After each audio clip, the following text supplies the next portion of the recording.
Thank God we got this all together. I'm so excited today.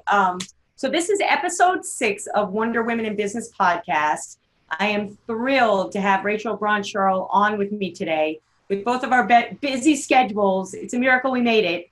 But Rachel has a lot to say today. She's doing so many amazing things in women's leadership, in helping women, in supporting women. To me, she is the optimal person to have on my podcast because it's about women supporting women. And I've had the pleasure of knowing Rachel for a very long time, and she really is a leader in the world of women's entrepreneurship. So welcome, Rachel, to the show. So thrilled to be here, Jasmine. I'm just wondering, do I get one of those Wonder Women outfits at the end? Like yes, you're going to have a cape. Well, you could have this. We could send you the bracelets. Actually, it's a great idea. But I was thinking about a cape with like a big R on the back.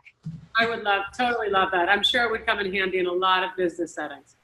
Absolutely. All right, so I want to get right into it. I know that we'll probably go over time, which is totally fine with me. But I want to because there's so much to say. So, I've been very involved with you and, so I'm very familiar with your books, your speaking, there's a lot going on. But for our audience here, I think that you're definitely at the forefront of women helping women, where it counts, which is really getting personal and what you call under the covers. You're going to talk about this, but helping women understand their sexuality, helping women understand what's going on in the world of women's health and female sexual health. And, the big question I think my audience would have right off the bat is, why did you decide to go down this particular road and what propels you about it?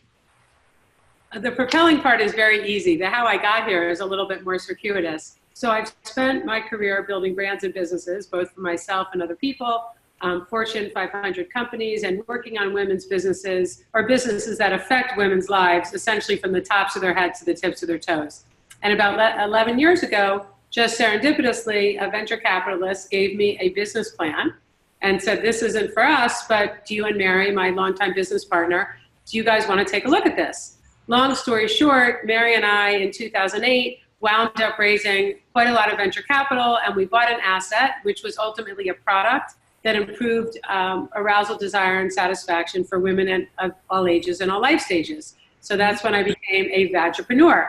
Now, what was familiar to me was I've worked with businesses or for businesses that affect women, and the idea of how do you offer them something and understand what they're thinking about so they can make a choice that's valuable and improves their life was something very familiar. But being sort of in the trenches, if you will, in female sexual and reproductive health was newer for me. And that's when we became vagipreneurs, which is a term that was created by the brilliant journalist Abby Ellen, and she was nice enough to let me trademark. And basically what that means is I focus on companies and businesses and brands, large and small, so again, from Fortune 100 to venture back, that deal with products and solutions for women's lives, anywhere from menstruation to menopause. And let's just broadly call that the entire spectrum of their reproductive and sexual health needs. And what happens when you're in this space, not that all business isn't motivating and driving, is what you find when you get in this space is that you're really dealing with issues that are so personal and so core and so systemic to women's lives and women's happiness that you feel like you're doing something that's bigger than you, that's bigger than business. So often we refer to, business as a passion, and I think that word is sometimes used essentially to undermine women in the workplace sometimes, to make it sound like they're too emotional. But working in this space and seeing the difference you can make when you get the right product or you get funding for the right company so that women have many more choices than what they currently have, that's an amazing experience. And every day in one way or another, I'm either meeting a woman or a person whose life was affected or dealing with another company who's focused on issues in this space, and it's incredibly energizing. Oh, fantastic. Yeah, it's a road that most people won't take, and so I can see your passion behind it and all the things that you've done. So, let's get into orgasmic leadership a little bit here. Okay. Orgasmic leadership is just chock full of great information from leaders in the women's health industry. And I know that you had a real mission behind putting that together, and you had some amazing women that are involved in it. But for those women out there that haven't had the chance to read it yet, could you kind of give us a little bit of a summary on some key points in that book related to both the industry of female sexual health, as well as maybe some nuggets about how women can use the book to build their own businesses? Okay. Perfect. So basically the book is a result of my sort of work and professional experience, as well as the result of interviews from over 36 academics, healthcare practitioners, entrepreneurs, and other folks who are involved in female health and wellness in some way. And basically what the book is meant to be is to shine a light on the trials, tribulations, and triumphs that people in this space, not only women, but primarily women, experience as they're trying to build businesses.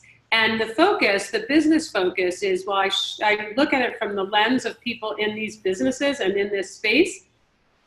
I look at it in the context of what are these businesses and what are these business leaders doing to take advantage of existing business trends to build businesses in this space. So what are changes in technology, whether that means an actual computer technology, an app, or maybe it means improvements in materials technology that mean products are more absorbent for different aspects of women's lives. Are there new distribution models? We've seen many businesses rise up in the past couple of years. Obviously, direct-to-consumer isn't new, but subscription, personalized, customized, direct-to-consumer menstrual solutions are different. There are new models of social impact, and I'll talk a little bit more about that, but it's way beyond buy a pair of shoes, give a pair of shoes, which is a terrific model. Yeah. Now what we see in women's health is a lot more of, buy or make a menstrual pad, use a menstrual pad, and use that business and that learning to create an economic engine so that you might be able to change the cycle of your life. So just to be specific in that particular area, in many developed countries, women and girls lose or miss 3 days to a month every month of school or work. And as you can imagine, that kind of disruption would make it difficult to continue your studies without a lot of interruptions. It might make it difficult to keep a job, especially if you know that you have to show up every day and you don't have the right materials, whether it's tampons, pads, a menstrual cup, whatever it is, to go into a public setting and do whatever is required of you. So a lot of the new models that we're seeing are, as I said, not only providing a solution to the challenge, or I don't like to think of menstruation as a problem, but to the situation. Pretty natural. So they have menstrual protection, but also then maybe teaching people how to make it and sell it, or keep their job, or get a job, or do things that will expand their possibilities. Well, that's amazing. I think that women, you're touching on some sensitive subjects here, but I think they're very important to get into the whole meaning behind women in the workplace, the things that women have to deal with outside of just career development, right? I mean, there's a side of us that we have to deal with. And I love the fact that you're kind of not only making this public and going through solutions and problems, but making a difference. Are there any specific companies that you've worked with, or let's say startup entrepreneurs in this space that you think are doing a great job? Sure, and some are very timely. When I started working on this book in 2016, 2017, Mary and I had already built our business and sold it, and we were staying in the space of working in female health. But what's really been exciting for me, certainly with people that I've had the opportunity to work with, or that I know in the space, or that I could collaborate with on the book, is that people are really doing amazing things. A couple key points. This concept of a rising tide raises all boats is especially true in this space. So there are more women, there are more creative sources of capital, there are more companies being started, there's more muscle, there's a greater population of people working on this. And just to highlight a few who are in the book, and also entrepreneurs that I know well, is in the past 2 weeks, the founders of Dame, which started with making vibrators, sex toys designed by women for women. They sued the MTA, which is responsible for determining what ads are allowed to be seen in the subway. That their First Amendment rights were being violated because they weren't given the same access as other brands. This happened with Thinx, which is period-proof underwear. This happened with Unbound, which sells a range of toys. But what's happening now, what we're starting to see is a coalescence of, this concept of from network, we're mad as hell and we're not going to take it anymore. But instead of getting mad, we're going to get busy. So now there's so much happening in terms of building awareness about the limited access or the less reliable access that a lot of these businesses have to traditional media channels like Facebook, like the New York subway system, and the list goes on. And if you remember, one of the ways we built our initial business around the product Zestra was when we found that 95% of the real estate in advertising, whether it was networks, cable shows, websites, radio, when 95% of those rejected us, we said, well, there's got to be a story here about the disparity between men and women's advertising. And that's how we built that business starting in 2010. Flash forward, 2019, this month, in June, there's a lawsuit about how Dame can't advertise in the subway station. It's bringing up other companies who face the same challenges. And by the time the MTA agreed to it, there were so many restrictions that the content didn't even make sense in terms of how they would communicate to their audience. 2 months ago, we're sitting on the stage. I'm sitting with a bunch of other entrepreneurs on the stage at South by Southwest. And 2 days earlier, a big article had come out on CNBC that said that companies that were advertising vaginal dryness, their ads were being rejected because that was deemed too sexual. So let me just say, in my work, I've spoken to thousands of women, and I would guarantee not a single one of them would use the word sexy to describe vaginal dryness. And what's interesting, we had a whole long discussion, and this is something that's very active in the space right now, is that an algorithm or is that the human interpretation of an algorithm? Right, that's funny because that's what I was thinking. So for instance, when you look at the erectile dysfunction drugs, which don't face that same challenge, it's often because they're evaluated under a category of family planning. Which isn't deemed too sexual or too explicit. So there are a lot of these systemic barriers that I and other entrepreneurs and folks in large companies are facing to say, let the consumer decide.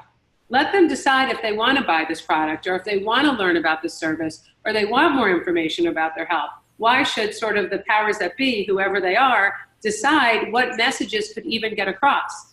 And I will tell you, and I've spoken to, again, dozens of entrepreneurs in this space, if not more, that literally anytime they're in a setting where they can tell their story about their company and about their product, we all have the same experience. It's like a Who concert. You feel like you're being trampled.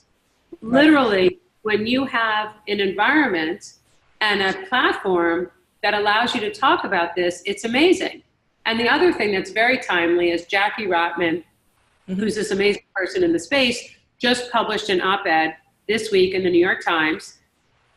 Really, the title was "Vaginas Deserve Ads Too," and in her commentary to some of the people in the sector, she wrote, "I know the real word is vulva, but I'm going to let them go with it." So there was an op-ed about all these challenges that Dame has faced, that Thinx has faced, that Unbound has faced, that we face, that many other companies have faced, just in the sheer effort to try to get their message out about what their product does. And then you add to that many of these companies can't get payment processors to take credit cards, that they have difficulty finding bank accounts. Really? There's sort of this fundamental environmental barrier that makes it harder to build businesses in this space. And that's why the people who succeed and the people that I get to work with, you have to be a force of nature to stand up and stick with it as long as it takes to make progress in the space, which thankfully we're doing.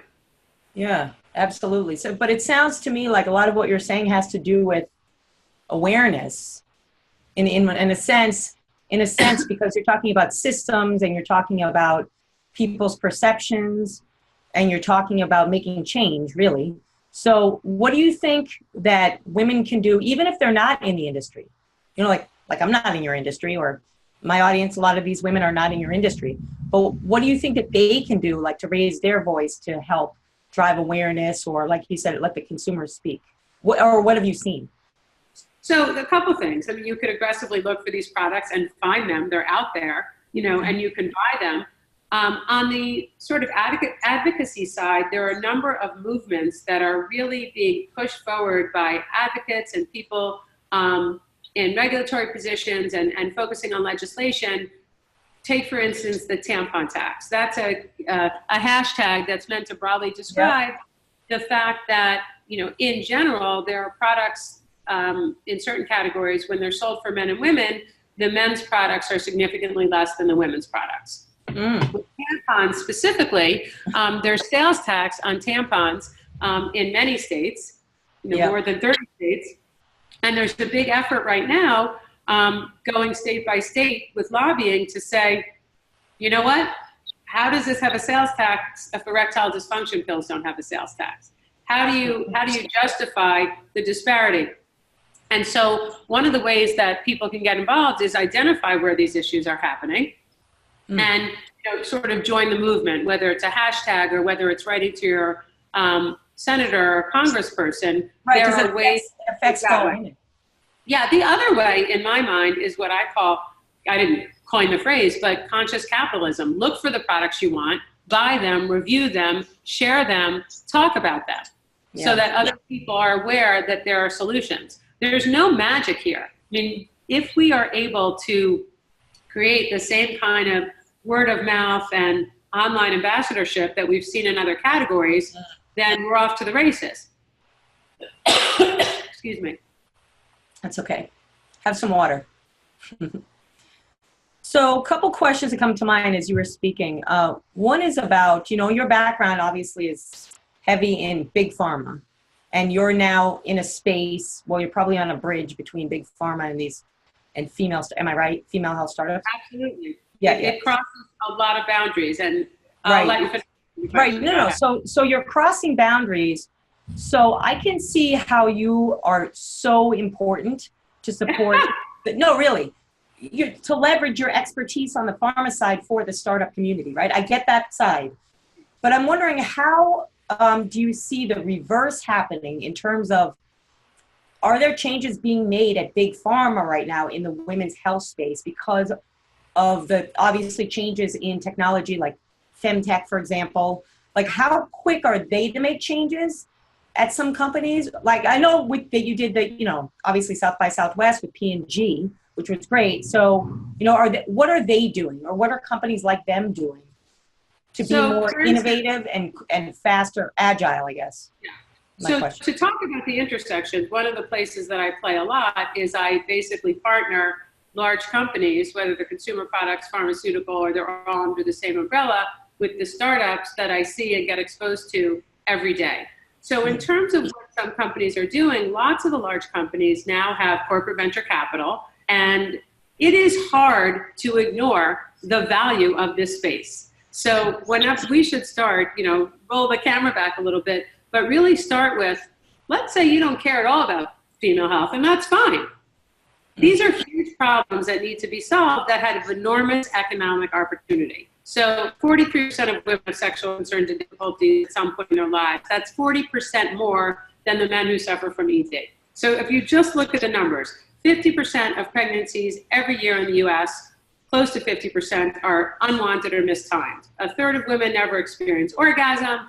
A third of women experience incontinence symptoms, and you know, there's probably some crossover there.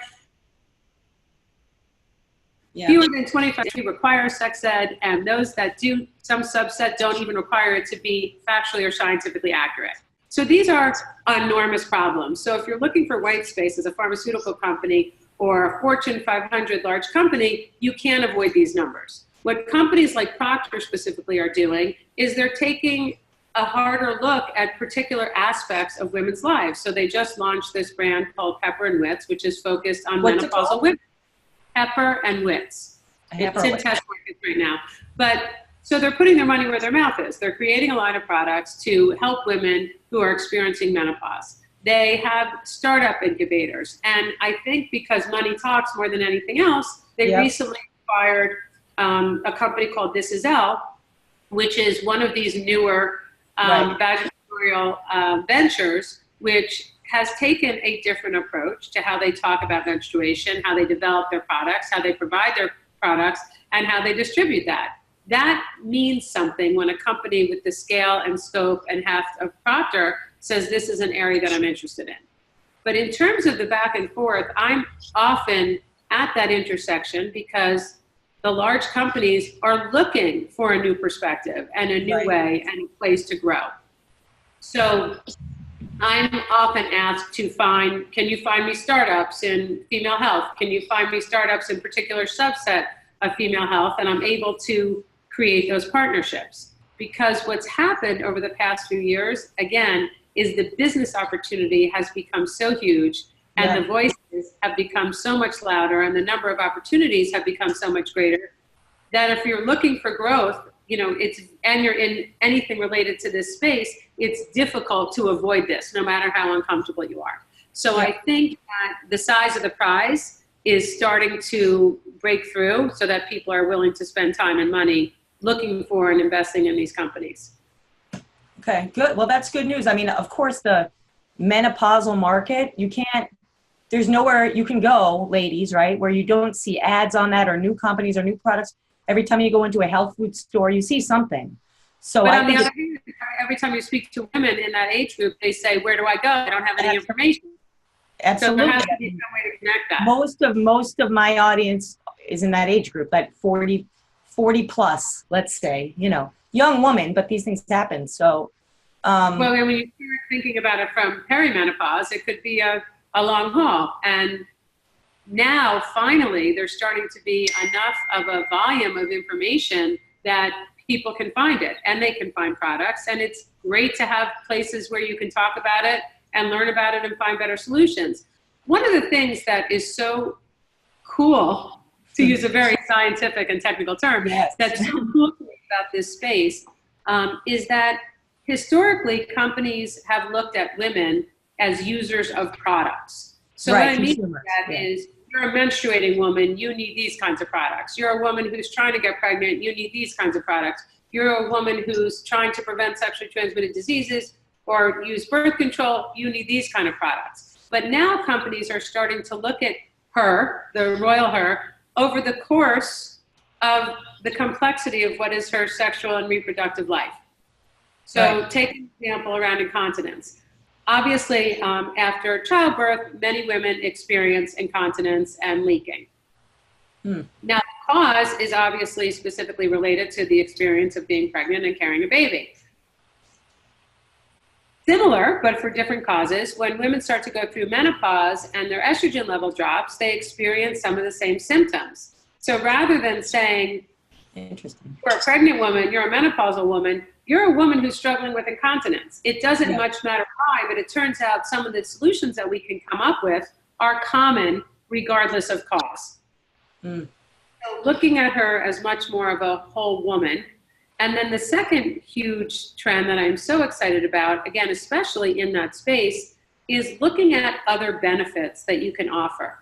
So historically, when you're talking about incontinence, it was how many leaks did you have? How many pads did you have? Now with all the devices and the new approaches where you talk about strengthening the pelvic floor, you're also talking about improving intimacy and sexual function. To me, in my space, that's like a cataclysmic change that we go from speaking about leaks to how do you treat symptoms so that ultimately your intimate health or your intimate experience is better. Absolutely. Well, I think, that's the key, right? It's not just treating a symptom from a medical standpoint, but understanding the person. So I think that's what you're talking about. It seems to make a lot of sense. So do you think that, because we're all women here, right? So do you think that some of this is coming, so I can be direct, you know? Yeah. So do you think that this is some of this is coming from and hopefully supported by, because of your book, I think I'm asking this question, gynecologists and OBGYNs in this space, are they really helping out female, let's say OBGYNs? Are there any men involved as far as doctors go? Like, tell me about what the doctors are doing. So some, like in any therapeutic area, some are amazingly progressive and some, are less so. Historically, in the data that we've seen is only 3 to 5% of obstetricians or gynecologists speak to their patients about sexual enjoyment. Now, are they speaking about menopause? Maybe. Are they speaking about disease prevention, fertility, infertility? Possibly. But the idea of sort of the positive side of, how good could this be, or how might you think about ways to enhance this, that conversation, except in a relatively small population, has not been happening that much. And part of that was because there were no options. Now that every day we see a new company coming up with a new product or service, there's a whole lot more to talk about. So historically, you come in, you want something for arousal. Well, I don't have much to tell you as a physician. And again, there are a few that there are, a handful, probably a dozen, who have been very vocal over the course of their professional careers as to how important this is. So I think there's more women in this age, there's more conversation, there's more money, and there are more interested parties. So collectively, this ecosystem is gathering strength and speed and force. Yeah, that's what it sounds like. And I think it sounds like it's just more of a matter of time and a matter of structure and systems, right, to get it to that point. So that, for example, the next time you walk into your gynecologist, you might see a sign or a campaign about either the products or the movement, and maybe that doctor will be educated to talk about it, right? We can hope. We can hope. Yeah, I mean, I come from a family of doctors, so I understand this point. And I think, what you're doing is great. But like you said, it's a big ecosystem, and it takes everyone. Listen, we're talking about a category and a topic, that people approach so differently depending on where in the world they're from, the culture that they were raised in, whether that's a human culture or a religious culture, what their values are, what their background is, how their families and how their maybe organized religions or just groups that they're in think about sex.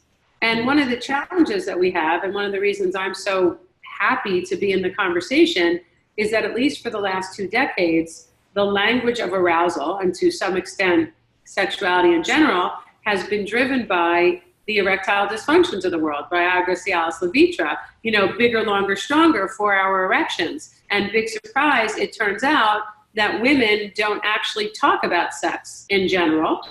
I'm not saying there aren't any women who do, but in general, do not talk about sex as a performance activity. Right. So the language and the vocabulary and the conversation that we've inherited was not heretofore up to the task. And one of the things that's amazing about the companies that are being started and built is that they're talking to women in a different voice, in a different way, with different language, with more product choices, to make it easier to find a way to enter into the conversation. Yeah, I love it. So let's talk about women that might be watching and listening today that might be interested in getting involved in this space from a business standpoint. What are some tips you have for them in terms of, if they might say, this sounds really cool. I want to get involved too. Maybe I want to start a female sexual health company or products company. Do you have any resources, ideas for them, or websites to take a look at, or anything like that? Absolutely. The first thing I would do is just start to do a Google alert for female sexual health. Every day there's another article about a company, about an issue, about a drug that's in development. So there's just a lot in the news right now. And I'd say if you do this and cover even the last 4 weeks, you'll learn a lot. People obviously can reach out to me. They can reach out, I'm sure, to most of the entrepreneurs who are in the book. It's a very collaborative space. And again, people are motivated to change the dialogue, improve the dialogue, and improve access. So there's sort of a common goal. There are a lot of organizations that have sprung up to create environments where people can talk about this. One is Women of Sex Tech, which is basically women a community. in sex tech or women of sex tech? WOST. Women around the world who are creating businesses, some aspect. It doesn't have to be, sex toys or menopause, but are in this space. There's a Women of Wearables community, same thing, which is focused not just on sex tech or femtech, but women in the digital space. There are a number of organizations and funding sources that are either created or built to support female entrepreneurs. One of the things that I really love is Springboard, which is an organization that's been around for almost Springboard, correct, yeah. That supports women entrepreneurs. They have a particular focus on women in tech and a subset of that in femtech. Portfolio is a collection of angel funds. They specifically have a fund that's focused on femtech, where they're looking at companies in that space. So the issue won't be where do I find information? The issue will be where do I stop? How do I narrow this down? How do I choose? And because so many of these products, when they're able to get to market, are sold online, just search for menstrual products, search for incontinence devices, search for anything that is a description or a solution for a product you might have, and you'll see in any space half a dozen, if up to dozens of companies. That wasn't the case, I'm going to say 3 years ago. It might not even have been the case 2 years ago. Yeah.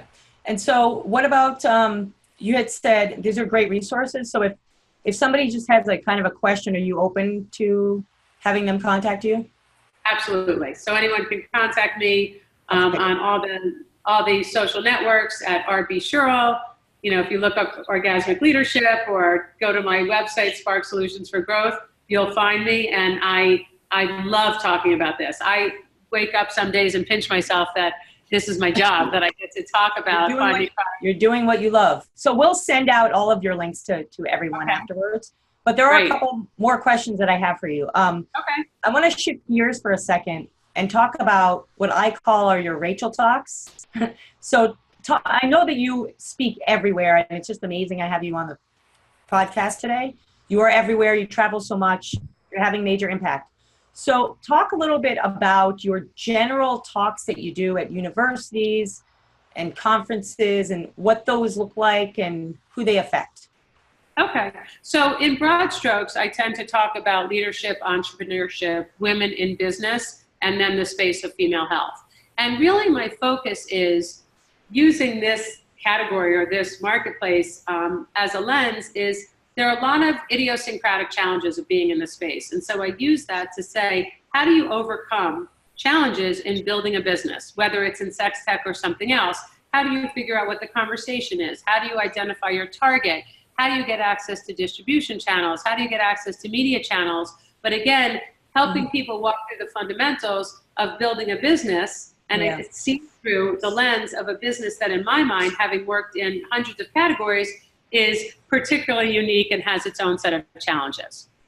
And we haven't spent much time in the call today talking about access to funding. As I said, everything else in this space is continuing to get better, and fundraising is no exception.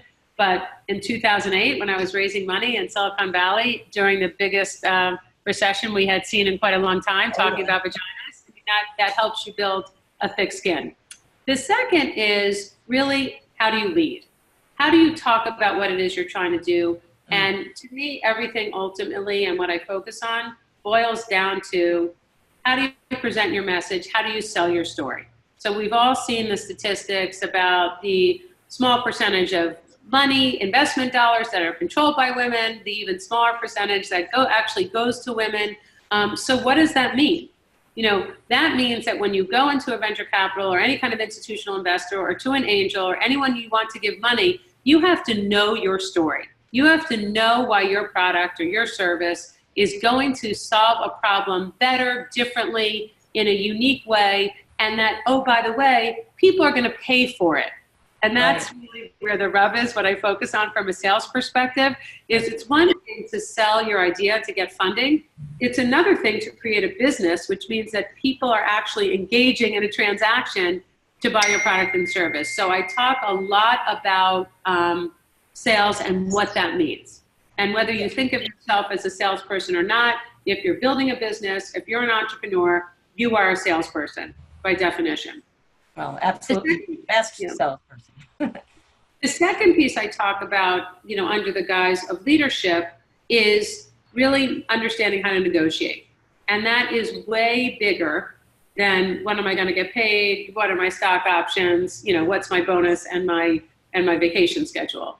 to me, negotiation, a large part of it is understanding the dynamics, which, in my mind, for a negotiation to be successful is not I win, you lose. It's that we both get enough of the important things that we want, right, that, that we can move forward.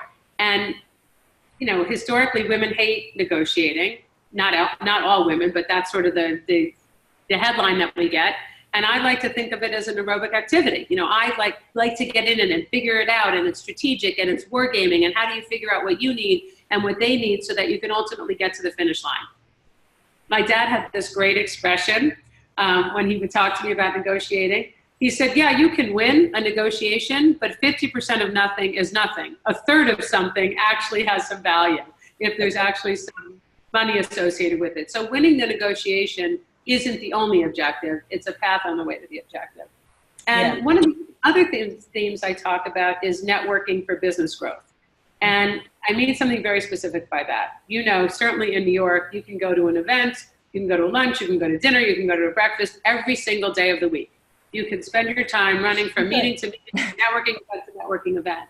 And besides that being probably inefficient and a little bit tiring, it's not that great a use of time. So one of the, not networking, but networking like with this frenzy. Yeah, so one of the things that I talk about is you need to do a lot of the work beforehand to make sure that the places you're investing your time are ones where you might meet someone who will have an impact on your business, who might be of like mind. They could be a partner, a mentor, a mentee, a thought leader. Are there people who are attending this event that might be of some value? Even if you can't define it very specifically, you believe the people in the room, or at least some of them will have some value.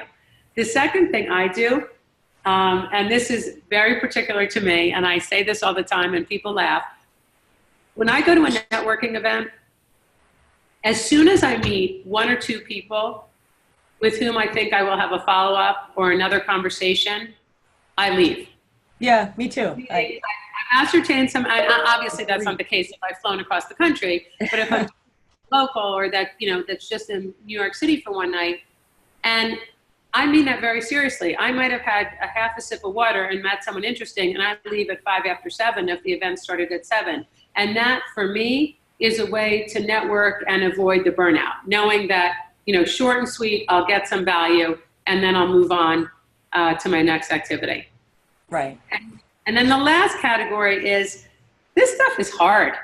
An investor said to me very early on, entrepreneurship and building businesses, and even I would say living, is not for the faint of heart. This stuff is hard. It can be scary, but if you never ask and you never try, the answer is always no. So yes. I like to think of, like, you have to be in the game, and if you're in the game, you have a shot. If you're not in the game, you don't have a shot. The only shot you have is that you'll be invisible. Yeah, entrepreneurship is not for the faint of heart. It's. I mean, you know that as well as anybody. I think I know more about it than anyone, and that's one of the reasons I wanted to have this podcast, because I know that the struggle is real. It's really hard, and time is such an issue, and women have a even harder time. So my hope is having people like you on the show will provide tips and advice to help women not have to go through maybe what we went through, right? Right. So I really appreciate that. So the other kind of question that I have, and I've been asking all of my guests, is you in particular, like, what values do you stand by? You hold very steadfast. Like, I have particular values that I hold steadfast. I'm really directly honest, and that's something I don't care if I lose business over it. So yes. Yeah. So I just want to know, what are some of the values you stand by in running your own business every day? So the first principle that I've had, and that Marion and I've had for as long as we've been in business, which is over 20 years at this point, is I do work I like with people I like. Oh. That's my headline.